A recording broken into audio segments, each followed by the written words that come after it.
नमस्कार दोस्तों, आप सबका स्वागत है मेरे YouTube चैनल के ऊपर। दोस्तों, आज का थंबनेल आपको दिख ही गया होगा।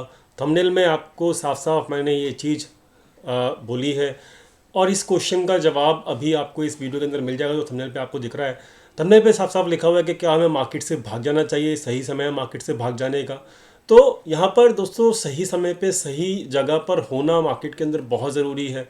तो आज की इस वीडियो को लास्ट से ज़रूर देखना और मैं आपको एक लॉन्ग टर्म होराइजन के पॉइंट ऑफ व्यू से भी मार्केट को आज के दिन आपको समझाऊंगा और साथ में मैं आपको एक नया पैटर्न दिखाऊंगा जो मुझे नज़र आया है। तो अगर इस वीडियो को लास्ट से देखेंगे तो आपको थोड़ा सा साइकोलॉजिकल मजबूती मिलेगी कि आपको मार्केट से यहाँ से भाग जाना है या फिर मार्केट के अंदर आपको पार्टिसिपेट करना है। तो दोस्तों इस वीडियो को चलिए फटाफट से शुरू करते हैं। दोस्तों, हम मार्केट के अंदर होते हैं तो हम लोगों को ना मतलब फेयर लगा होता है। फेयर और ग्रेड का टोटल खेल होता है ये, ठीक है। और सही समय पर अगर सही चीज़ सही जगह पे होंगे और हमारा रिस्क टू रिवॉर्ड रेशियो अगर अच्छा होगा तो दोस्तों हमारा जो डर है ना थोड़ा काफ़ी हद तक कम हो जाएगा। इस वीडियो को ना हम ज़रा देखेंगे आखिरी तक तो हमको क्लियर होगी बात बहुत सारी। यहाँ पर ना आपको एक नया पैटर्न दिखेगा। ये पैटर्न की चर्चा मैं कर रहा हूँ। ये पैटर्न जो है एक बड़े टाइम फ्रेम पे मैंने लिया है। ये पैटर्न जो है दोस्तों वीकली टाइम फ्रेम पे लिया है, ठीक है ना। तो यहाँ पर समझना ये पैटर्न किस तरीके से काम करेगा और क्या इस पैटर्न की खूबसूरती है, इसको समझना। दोस्तों ये ट्रेंड लाइन जो है आपको दिख रही होगी, ये वाली ट्रेंड लाइन जहाँ पर मार्केट ने मल्टीपल टाइम जो है रेसिस्टेंस लिया है, ठीक है। और याद रखना इसको ब्रेक करने के लिए मार्केट ने कितनी बार जोड़ लगाया इस बात को भी हम देखेंगे। पहली बार यहाँ पर, सेकेंड टाइम यहाँ पर, थर्ड टाइम यहाँ पर, फिर मार्केट नीचे आई, चौथी बार यहाँ पर और पांचवी बार जाके इसने तोड़ दिया। तो दोस्तों ये एक बड़े टाइम फ्रेम पे इस ट्रेंड लाइन को तोड़ा गया है। मतलब बड़े टाइम फ्रेम पे तोड़ना मतलब इसके नीचे वापस आना, it is difficult for the market, पहली चीज़। दूसरी चीज़ ये कि आपको ये ट्रेंड लाइन ब्रेकआउट यहाँ पे नज़र आ रहा है। ये क्या है? ये ट्रेंड लाइन का ब्रेकआउट है जो कि 1 साल बाद हुआ है। याद रखना 1 साल बाद हुआ है। मैंने अपने चैनल के ऊपर आप सबको एक चीज़ बताई थी। क्या बताया था जाके ज़रूर चेक करना। लोग पुरानी चीज़ों को भूल जाते हैं, पुरानी बातों को भूल जाते हैं। तो वो ज़रा चैनल पे आप सर्च करोगे ना तो यहाँ पर एक चीज़ थी, टाइम करेक्शन। टाइम करेक्शन के मैंने अपने चैनल के ऊपर 2 वीडियो डाले थे, ठीक है। और ये दोनों वीडियो जाके ज़रूर चेक करना, ठीक है। और ये आज के वीडियो नहीं है, ये 8 महीने पहले के वीडियो है। मतलब ये जब टाइम करेक्शन शुरू होने वाला था ना तभी के ये वीडियोज़ हैं, ठीक है। इस टाइम करेक्शन के अंदर यहाँ पर मैंने बेसिक्स टाइम करेक्शन के क्या हैं और कैसे वो यहाँ पर एग्जीक्यूट होगा टाइम करेक्शन, ये सब चीज़ मैंने आपको चर्चा की थी उस वक्त जब ये टाइम करेक्शन शुरू होना था। याद रखना इस चीज़ को, 8 महीने पहले की वीडियो है। अब इन वीडियोस को जाकर दोबारा चेक करना। इन वीडियोस के लिंक जो है आपको ऊपर आई बटन में भी मिल जाएंगे। इन वीडियोस को जाकर दोबारा चेक करना। इन वीडियोस के अंदर साफ साफ बोला गया था कि कम से कम 365 डेज़ का टाइम करेक्शन मार्केट के अंदर ड्यू है। मतलब कहने की बात यह है कि 1 साल तक का मार्केट के अंदर कंसोलिडेशन कह सकते हो इसको, या फिर जो मार्केट के अंदर जो फ्रेश रैली है वो 1 साल बाद ही कम से कम शुरू होनी चाहिए। तो हमने इसके अंदर प्रैक्टिकल एग्जीक्यूशन वाली वीडियो के अंदर हमने इसको बैक टेस्ट करके दिखाया था आपको। पिछले जब से मार्केट में 2008 से भी पहले का पिछले 15-20 साल का बैक टेस्टिंग भी दिखाई थी आपको, प्रैक्टिकल एग्जीक्यूशन भी दिखाया था आपको। इसमें लर्निंग मिलेगी, जाके जरूर चेक करना। और इन वीडियोस के बेसिस के ऊपर हमारा जो टाइम करेक्शन है वो 365 डेज वाला कंप्लीट हो चुका है। कब कंप्लीट हो चुका है वो हम चेक करेंगे तो हमको पता लगेगा कि यहाँ पर जो टाइम करेक्शन चालू हुआ था वो 18 अक्टूबर 2021 से चालू हुआ था और एग्जैक्टली जो मार्केट का ब्रेकआउट हुआ है वो 31 अक्टूबर, यानी कि हमारा जो टाइम करेक्शन था पिछले हाई को ब्रेक करने वाला वो तकरीबन 365 डेज़ के ऊपर ही हमारा टाइम करेक्शन कंप्लीट हुआ है। तो दोस्तों 1 साल कंप्लीट हो चुका है। टाइम करेक्शन जो है वो ज़रूरी था मार्केट के लिए और टाइम करेक्शन होने के बाद यहाँ पर फ्रेश जो ब्रेकआउट हुआ है ना ये मार्केट के लिए सुप्रीम है, मार्केट के लिए बहुत बेहतरीन है मेरे हिसाब से, ये मेरा व्यू है। अब देखो यहाँ पर मैं आपको एक चीज़ बोली थी वीडियो के स्टार्टिंग में कि आपका रिस्क जो कि आपका रिस्क है ना, जो मतलब आप मार्केट में कितना रिस्क ले सकते हो, ठीक है। अगर आपका रिस्क टू रिवॉर्ड, याद रखना रिस्क टू रिवॉर्ड। अब देखो यहाँ पर ना फ्रेश ब्रेकआउट हुआ है बड़े टाइम फ्रेम के ऊपर। तो यहाँ पर जो रिस्क है ना वो आपका रिस्क क्या है? ये ट्रेंड लाइन रिस्क है, समझ गए? ये क्या है? ये ट्रेंड लाइन आपका रिस्क है, समझ गए? तो यहाँ पे आपका ब्रेकआउट अभी हुआ ही है, स्टार्ट ही हुआ है और ये बड़ा टाइम फ्रेम है तो इसका मतलब ब्रेकआउट लंबा ही होने वाला है, ठीक है। तो अब ध्यान से समझना, यहाँ पर आपका रिस्क कितना है। मार्केट को अगर मैं देखूँ, अगर आप यहाँ से भी अगर मार्केट को पिक करते हैं तो यहाँ पर जो आपका रिस्क है वो इस ट्रेंड लाइन का सपोर्ट, ये ट्रेंड लाइन आपकी सपोर्ट है, जो कि मार्केट का सपोर्ट जो है 17,900 के आसपास है, ठीक है। तो मतलब यहाँ से जो रिस्क है, बड़े टाइम फ्रेम की बात कर रहा हूँ, यहाँ पे इंटरडे की बात नहीं कर रहा, याद रखना। नहीं तो क्योंकि होता क्या है कि कल को अगर 1,100 पॉइंट या 50 पॉइंट मार्केट इधर उधर हुआ तो कमेंट्स आना शुरू हो जाते हैं, अरे आपकी तो एनालिसिस गलत हो गई, ये हो गया वो हो गया। तो यहाँ पर मैं ना आपको सिंपल बता रहा हूँ, ये एक लॉन्ग टर्म व्यू है और आपको जो पैटर्न दिखा रहा हूँ वो बड़े टाइम फ्रेम पे दिखा रहा हूँ, इसलिए इसकी जो वैलिडिटी होगी वो आपका स्टॉप लॉस जो रहेगा ना इसके अंदर, वो आपका ये रहेगा 17,900 का। अगर आप देखिए यहाँ पे क्या है, मार्केट में आपको 500 से 600 पॉइंट का स्टॉप लॉस है, ये क्योंकि बड़ा टाइम फ्रेम में बड़ा बड़ा क्या कहते हैं आपके अंदर इस पैटर्न के अंदर आपको मतलब बड़ा पॉइंट्स मिलेंगे, मतलब बड़ा एक मूव मिलेगा, समझ रहे हो। तो उसके लिए आपको 500-600 पॉइंट, यानी कि 500-600 पॉइंट मार्केट दूर है अपने स्टॉप लॉस से, यानी कि अगर थोड़ा भी डिप मिलता है 200-300 पॉइंट का भी, तो भी आपका रेस्ट टू रिवॉर्ड रेशियो बहुत ज़्यादा अच्छा हो जाएगा और आपको यहाँ पे स्पेशली इस पैटर्न के अंदर एग्जिट पता है, जो कि ये ट्रेंड लाइन है। इस ट्रेंड लाइन के नीचे जाते के साथ ही आप मार्केट से एग्जिट हो जाओगे, यानी कि अभी इस फ्रेश ब्रेकआउट के आप बिल्कुल नज़दीक ही बैठे हो, मतलब आपका रिस्क बहुत कम है मार्केट के अंदर फिलहाल। तो अगर आपका रिस्क बहुत कम है, आपको एग्जिट पॉइंट पता है अपने मार्केट के अंदर, तो दोस्तों यहाँ पर आप इजीली, आपको जो डर है ना अंदर का कि हाँ भाई हमारा मार्केट हम मतलब एंट्री लेंगे तो क्या होगा, ये क्या होगा, तो मतलब तो आपका risk to reward ratio define हो गया, ठीक है। और आपका क्या कहते हैं एग्जिट पॉइंट आपको पता लग गया, तो इससे क्या है आपका डर खत्म हो जाएगा, समझ गए। तो रिस्क टू रिवॉर्ड यहाँ पर बहुत फेवरेबल है इस वक्त मार्केट में।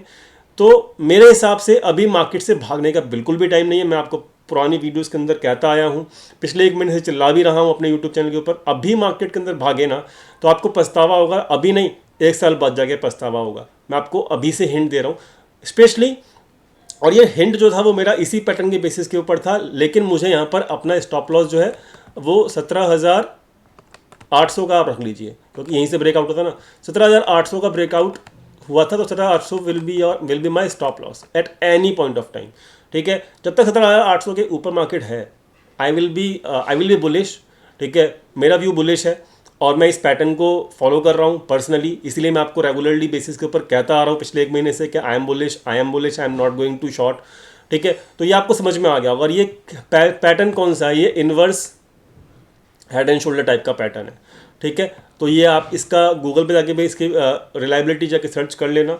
अब हो क्या सकता है यहाँ पर मार्केट में फ्रेश ब्रेकआउट हो, मतलब यहाँ पे क्या होगा, यहाँ पर हर कोई सवार हो जाएगा इस ट्रेंड लाइन का ब्रेकआउट को देख के। तो यहाँ पर हो क्या सकता है ये समझना कि 1-2 हफ्ते ऐसा हो सकता है कि मार्केट को थोड़ा नीचे लाया जाए और जितने भी यहाँ पे वीक प्लेयर है ना, किसको, वीक प्लेयर को, अब ये होने की प्रोबेबिलिटी है केवल, ट्रेंड में जानता हूँ पूरा का पूरा, अगर होगा तो अच्छी बात, नहीं होगा तो भी मैं ट्रेंड में तो बैठा ही हूँ। तो वीक प्लेयर को ना बाहर करने के लिए 1-2 हफ्ते हो सकता है थोड़ा जर्क आए, लेकिन जर्क बहुत बड़ा मुझे नज़र नहीं आता, ठीक है। अगर आया तो ये तभी हो पाएगा जब वीक प्लेयर्स को मार्केट ने ये सोच ले कि अब बाहर करना है। तो असली मूव आने से पहले हो सकता है कि भाई 1-2 हफ्ते के लिए मार्केट थोड़ा जर्क ले और वहाँ जर्क के अंदर वीक सब लोगों को, क्योंकि ऑलरेडी बहुत सारे लोग बेरिश हैं इस वक्त मार्केट के अंदर, तो उनका विश्वास पूरा हो जाए कि हाँ भाई हम तो मार्केट बेरिश है, तो यहाँ पर मार्केट ऊपर जाएगा नहीं, तो यहाँ पर क्या है कि अब तो मार्केट नीचे गिरेगा, तो मतलब हम और बेरिश पुश में आ लेते हैं। और जब वो फंस जाएंगे ना तब मार्केट, क्योंकि ये स्टैंडर्ड का ब्रेकआउट हो चुका है, तब मार्केट इस तरीके से आपको मूव दे सकता है, ठीक है। तो this is my only and only probability. मुझे जर्क में भी मार्केट मिलेगा और 17,800 के ऊपर मार्केट मिलेगा, और वहाँ से अगर टर्न शुरू करता है मार्केट, मैं हैवी बुलिश हो जाऊँगा, मैं आपको पहले ही बता रहा हूँ, लेकिन मुझे मेरा एग्जिट पॉइंट पता है, याद रखना। तो यहाँ पर ये मेरा प्लान जो है मैं आपको समझा चुका हूँ, मार्केट अगर चाहे तो ऐसा करके और ऐसे अपनी जर्नी को कंप्लीट कर सकता है, ठीक है। But I am not bearish right now, मैं आपको साफ साफ ओपनली बता दिया, ठीक है, और ये चीज़ें मैंने आपको ओपनली समझा भी दी हैं। क्लियर हो गई बात। चलो अब अपनी नॉर्मल वीडियो शुरू करते हैं। तो अब आपको अपने क्वेश्चन का आंसर मिल गया होगा। क्वेश्चन क्या था कि क्या मार्केट से भाग जाना है। मैं मार्केट से नहीं भाग रहा, ये मेरा डिसीजन है। आपको जो अपना डिसीजन लेना है वो आप ले सकते हो, ठीक है। It is totally your choice. और कंसल्ट कीजिएगा अपने फाइनेंशियल एडवाइजर से मेरी बातों का विश्वास बिल्कुल मत कीजिएगा। जो भी मैं आपको यहाँ पे दिखा रहा हूँ वो मेरे लिए है, पर्सनली मैं अपना डिसीजन आपके साथ शेयर कर रहा हूँ। ठीक है, अब बातें करते हैं नॉर्मली। तो नॉर्मली अब डेली बेसिस के ऊपर एनालिसिस करते हैं। तो आज जो मार्केट के अंदर अपसाइड मूव आया, उसके अंदर जो कल पुट बाइंग करके गए थे कौन, रिटेल ट्रेडर्स, उनको भी आज लॉस हुआ। तो every time retail traders incus the losses. तो ये आपको समझ में आ रहा होगा। मार्केट को अप मूव को लेके कौन आ रहा है ये भी आप अपने वीडियो के ऊपर देख लीजिए। तो यहाँ पर नवंबर मंथ के अंदर 25,000 करोड़ की बाइंग की गई है फ्रेश। सोचो 25,000 करोड़ की फ्रेश बाइंग अगर कोई करेगा तो मार्केट को जर्क आने या फिर मार्केट को नीचे गिरना बहुत टफ होगा। समझना इस चीज़ को। यहाँ पर 25,000 करोड़ की एफआईज ने अकेले ने बाइंग की है, प्रोप्राइटर भी थोड़ी बहुत बाइंग करा लेकिन बहुत कम, उसको ज़्यादा कॉन्फिडेंस नहीं है। यहाँ 10,000 करोड़ मतलब सबसे बेयरिश कौन बैठा है इस वक्त? सबसे बेयरिश इस वक्त रिटेल ट्रेडर बैठा है। तो भैया रिटेल ट्रेडर्स पिछले 2 महीने से बेयरिश है, अक्टूबर और नवंबर से। आपको यहाँ पे इक्विटी में दिख रहा होगा वो बाइंग नहीं कर रहा। जब तक ये बाइंग नहीं करेगा मार्केट जो है नीचे नहीं आने वाली। ये मैं आपको बहुत दिन से समझा रहा हूँ, आपको समझ में आता है इट इज़ गुड, और नहीं आता then it is also good, हमको कोई दिक्कत नहीं है। आज की सिचुएशन में अगर ऑप्शंस की पोजीशन देखें तो ऑप्शंस में आज कोई भी बंदा अपनी पोजीशंस कैरी फॉरवर्ड करके गया नहीं है। ठीक है, सब कंफ्यूज्ड हैं। तो सब के सब जो है यहाँ पर, और एफआईएस तो बहुत दिनों से अपनी पोजीशंस कैरी फॉरवर्ड नहीं कर रहे हैं ऑप्शंस के अंदर। हाँ, एफआईएस जो पोजीशंस कैरी कर रहे हैं वो कर रहे हैं दोस्तों फ्यूचर्स के अंदर। आज भी इन्होंने अपनी 3% के आसपास और प्रोप्राइटर ने अपने 13% के आसपास पोजीशंस बिल्ड की हैं, वो भी लॉन्ग साइड की। ठीक है, और डीआईज ने भी कुछ पोजीशंस लॉन्ग साइड की बिल्ड की हैं। तो it is good for the market right now. The all 3 players except कौन है ये, रिटेल ट्रेडर, लास्ट 2 दिन से बेयरिश पोजीशंस बिल्ड कर रहा है। तो ये हमेशा हर तरीके से इस वक्त बेयरिश है रिटेल ट्रेडर्स। ठीक है, इस बात को समझना। ट्रैकर की बात करें, ट्रैकर जो है वो अभी भी कोई चेंजेस नहीं है इनकी क्या कहते हैं पोजीशंस के अंदर। एफआईएस की पोजीशन है ये लॉन्ग साइड की हैं, तो 96,000 के आसपास इनकी बुलिश पोजीशंस हैं और 13,000 के आसपास इनके केवल और केवल बेयरिश पोजीशंस हैं। तो इस वक्त मार्केट में जर्क आई भी तो मैं तो बाय करूंगा, इट इज़ माय चॉइस, और मैं बुलिश हूँ अच्छे तरीके से। मैं जर्क में भागूंगा नहीं मार्केट से। ठीक है, बात करें यहाँ पर चार्ट्स की, तो चार्ट्स यहाँ पर आपके सामने अवेलेबल हैं। ये फ्रेश ब्रेकआउट का लेवल था जो पिछले यहाँ पर ये जो लेवल आपको दिख रहा है ना ब्लैक लाइन से, ये ब्रेकआउट लेवल है। तो मार्केट अगर चाहे तो यहाँ तक अगर टेस्ट भी करे तो मुझे कोई दिक्कत नहीं है, और ये टेस्ट अगर करेगा तो एक्सपायरी के आसपास करेगा, और नहीं करेगा तो फिर तो हम सही डायरेक्शन में बैठे ही हैं। तो मेरा सिंपल सी आपके पास समझाने की बात क्या है कि समझाने का मतलब ये है कि बाय ऑन द डिप करते रहिए, एग्जिट पॉइंट आपको पता है। ठीक है, और लॉन्ग टर्म का प्रोस्पेक्टिव रखिए। मार्केट के 1-2 दिन से डिप लेने से या जर्क लेने से मार्केट से भाग जाना ये मार्केट में सही नहीं है फिलहाल इस वक्त के टाइम के ऊपर, जबकि आपका रिस्क टू रिवॉर्ड रेशियो बहुत फेवरेबल है। तो ये मेरा टोटल समरी है, इस समरी को आप याद रखना। ठीक है, और मार्केट के अंदर बने रहना इस वक्त, क्लियर, बने रहना इस वक्त बहुत ज़्यादा ज़रूरी है। ठीक है, ओके, तो यहाँ पर ये चीज़ हो गई। और ऑप्शन चेन फटाफट से देख लेते हैं, आज की एफआईएस की एक्टिविटी देख लेते हैं। एफआईएस की एक्टिविटी जो है आज देख लीजिए, आज फ्रेश बाइंग की गई है।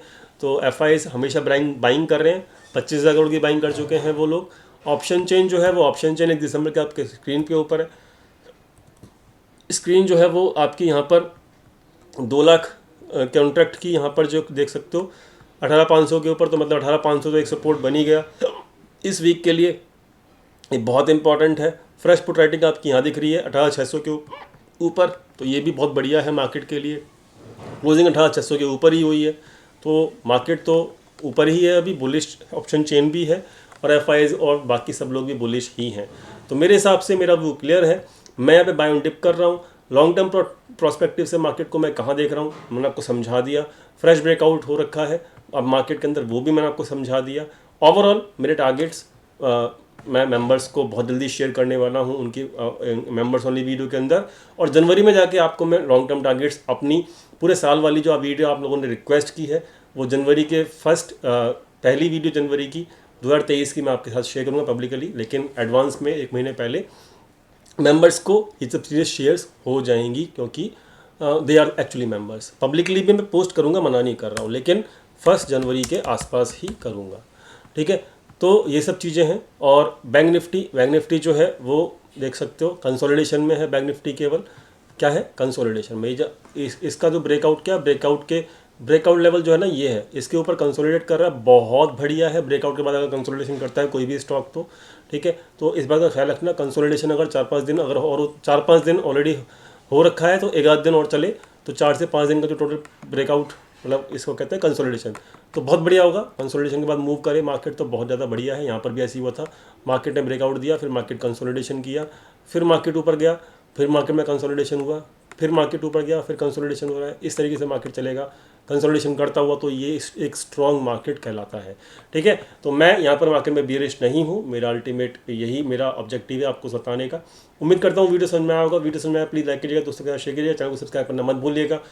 फ्री टेलीग्राम चैनल का लिंक डिस्क्रिप्शन में दिया हुआ है, ज्वाइन कीजिएगा। वहाँ पे आपको फ्रेश कमेंट्री मिलती है मार्केट के डाटा पॉइंट्स बेसिस के ऊपर। आज ही बताया था आपको जब मार्केट 18,680 के आसपास थी कि भाई यहाँ प्रॉफिट बुकिंग कर लीजिए थोड़ा बहुत। वहाँ से अगर आपने प्रॉफिट बुकिंग किया होगा तो आखिरी के डाउन मूव के अंदर आप सेफ रहे होंगे। उम्मीद करता हूँ आपको वीडियो समझ में आया होगा। मिलते हैं नेक्स्ट वीडियो के अंदर, जो कि कल हम पोस्ट करेंगे। Thank you so much for watching this video. Thank you.